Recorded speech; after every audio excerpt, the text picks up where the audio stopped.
La llei d'acompanyament dels pressupostos de la Generalitat Valenciana 2013, que es va publicar el 27 de desembre de 2012, deroga l'article 16 de la llei 11/2003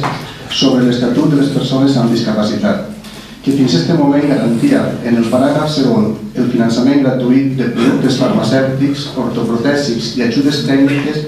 als pacients menors de 18 anys amb una discapacitat igual o superior al 33% i als majors de 18 anys amb una discapacitat igual o superior al 65%. Aquestes ajudes han quedat derogades, per tant, des de l'1 de gener del present any. L'eliminació d'aquest dret afecta especialment els pares de menors amb paràlisi cerebral, fibrosi quística, espina bífida i altres discapacitats que de la nit al dia passaran o han passat a pagar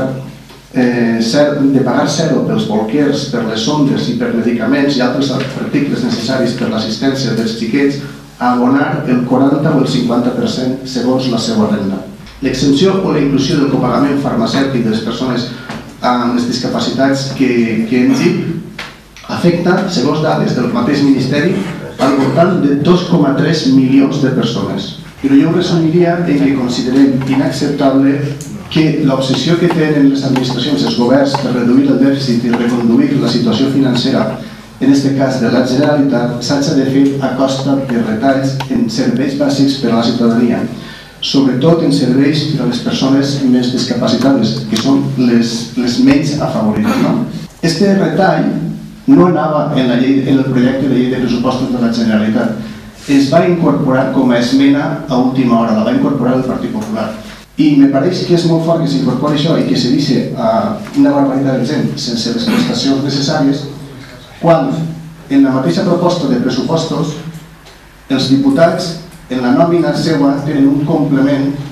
de 649 euros per al cas de ser